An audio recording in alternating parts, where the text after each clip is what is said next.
inside jokes. No, like this, like hold the mic like this, and not like this. This way, so that everyone can hear you read. Because that's what we're here for. Don't be shy. That's what I want. Just don't be shy.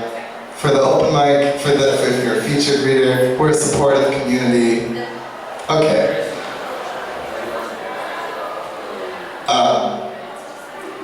Bleriana is a second-year MFA student at San Francisco State. She's working on a novel that focuses on issues of immigrant identity, a lost past and memory, but she doesn't underestimate the power of betrayal and love affairs. After high school, she left a revolution from Albania and moved to California. Her passion for language and literature led her to become a translator for the United Nations, working on projects related to the conflict in Kosovo between Muslim Albanians and Christian Serbians. Although it does not pay much, her most recent project is translating a memoir of an Albanian writer. When time permits, she mountain bikes in the redwood trails of Santa Cruz, which at times entails dodging wild turkeys. Those turkeys are out of control. Bleriana, everybody.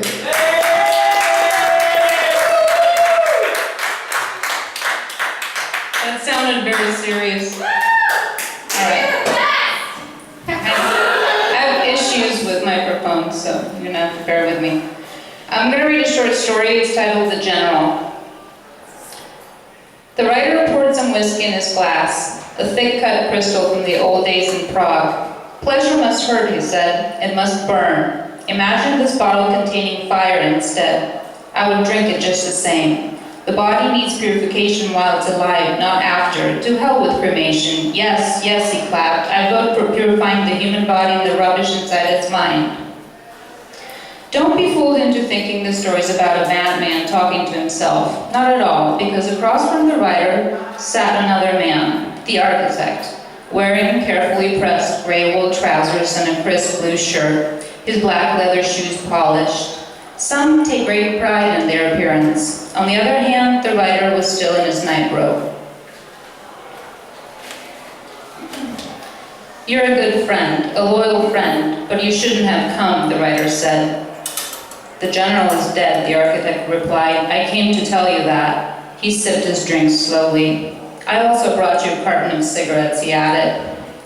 The writer grinned and threw the carton on the coffee table. Then he said, I need a drink. I know what you're going to say. Quit while the night is young. Yet again, he'll make a fool of himself. Well, I assure you this time I won't be taking my clothes off. I have a pretty bad cold and I don't want it to turn into pneumonia. He coughed to prove it.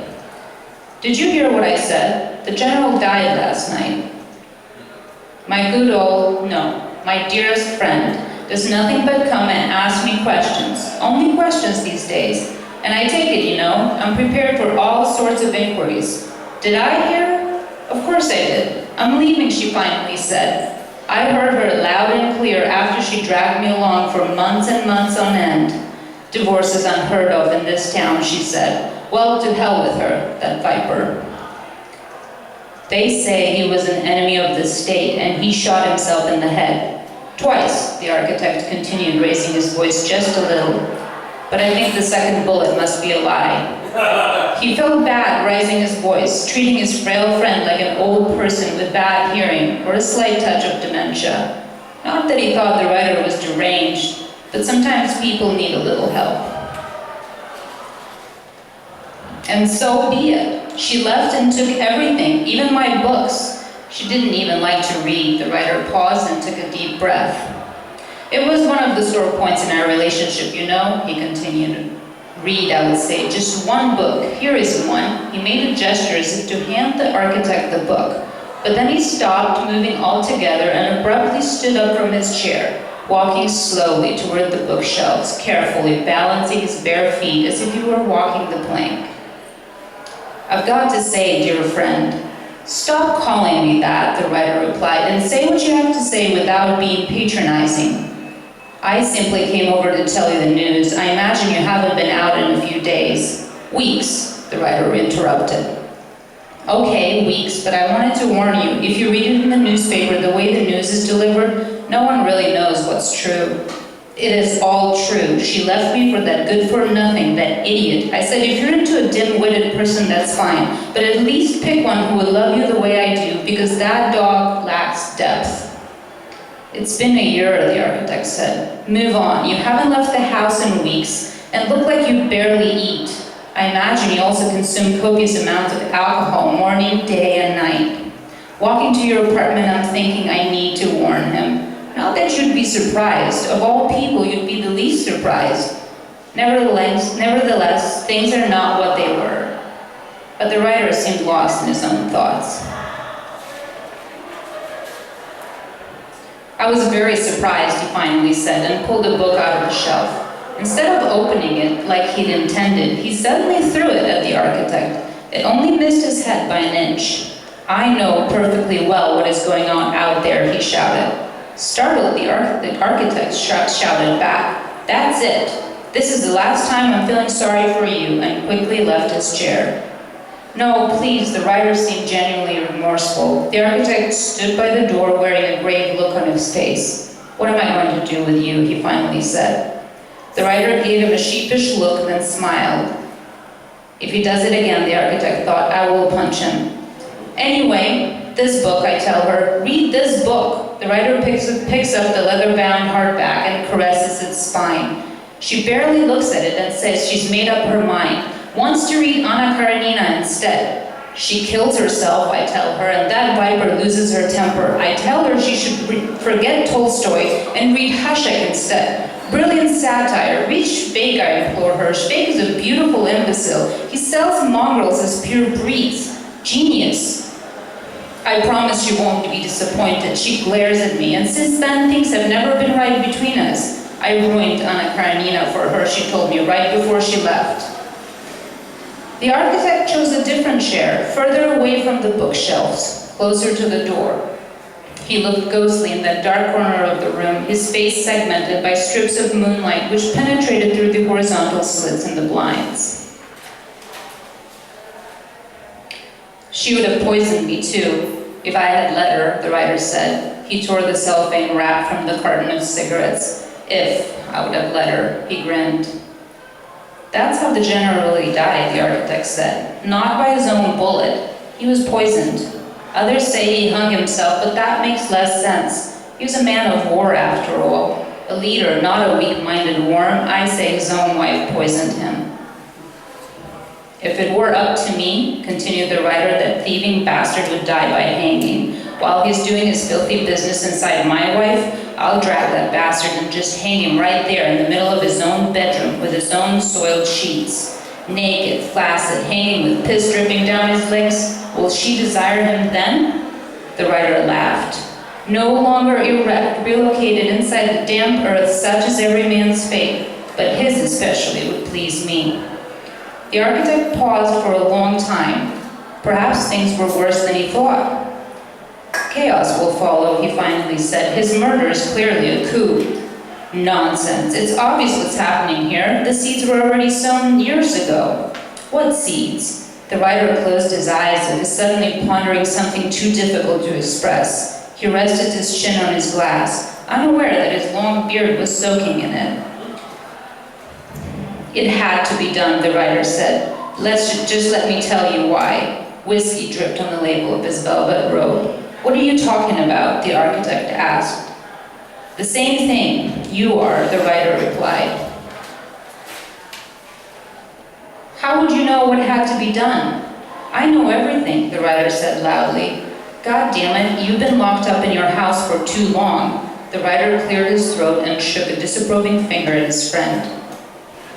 Do you recall the moon last night? The architect rolled his eyes. Fine, I'll play along, because you've got no one else, he thought. It was as large as the earth, bright orange. As he continued, one could safely assume that the writer was surrendering, no, being possessed by lyrical inspiration. Moonlight spilled in the room like a sickness. In other words, it was one of those nights that someone had to die. This last bit really pleased him, so he indulged further. I imagine him lying on his bed, eyes fixed on the ceiling, vacant, bovine orbs. She shakes him just a little, a small nudge, show a sign, any sign of life. She cries, and this is my favorite part. His eyes remain fixed on the ceiling, his body still, his mind silent. She screams, pulls the covers off the bed, and shakes him. And I suppose you also know who did it, the architect says. Patience, don't interrupt. Their poodle began to bark immediately after. What poodle? The general had a shepherd. It slept on the porch because she suffered from terrible allergies. How do you know that? The writer looked pale, almost transparent. When was the last time you ate? The architect asked. A while ago. You've been locked up here with no idea what's going on out there. You have no clue, do you? Who feeds you? No one, said the writer, irritated. No one feeds me. She used to. You should eat something. You don't look well. If I had known, I'd have brought some soup. The poison was in the soup, the writer replied. Whose soup? Unconsciously, the architect had been sitting on the edge of his chair, which caused a cramp in his right calf, but mostly he was feeling anxious. He got up and stretched his legs. No man can survive weeks without food, he thought. He must have left his apartment at some point. He allowed her the damn dog on the condition that it was to sleep outside. Allowing her a dog at all was aggravating enough. I don't like dogs, continued the writer. He seemed distant, his eyes unfocused. The general had the shepherd since 1953, the architect said. It was a gift from the Czechs. It is written in his autobiography. The beast was a nightmare, an incessant barker, but that night it had finally fallen asleep by the front door when the screams from the bedroom woke it. It broke into howls that were heard all the way to the old bazaar. The Hound of Baskerville paled in comparison to this rabid poodle, if you know what I mean. He gave his friend a wink. She never read that book either, he added. Then he lit a cigarette and blew rings towards the ceiling. With a raised eyebrow, which he could manage better than most, he said, but she did not kill him. Of course she did, the architect said. Who else do you think would have had access to his bedroom?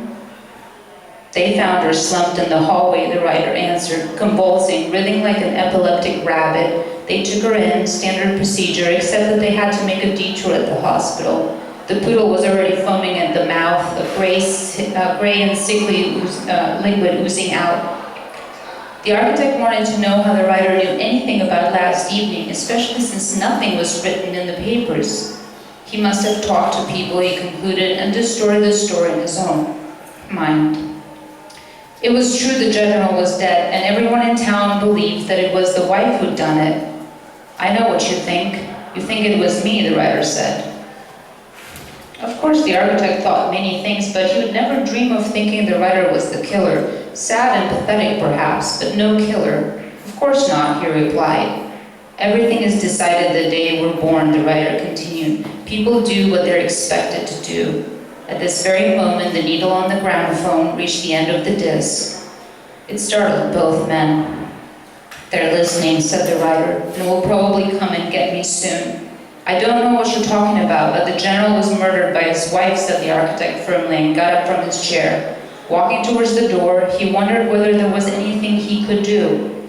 I won't be coming back, he finally said. It's dangerous out there. Riots broke out in the slums this morning. I'll probably leave town tomorrow. I came to say goodbye. But the writer seemed lost in a cloud of smoke, like a statue swallowed by mist. I had no choice, he said in a whisper. I loved her, trusted her. She betrayed me, the Jezebel, just like all women do. It is in their nature, but the architect was already gone.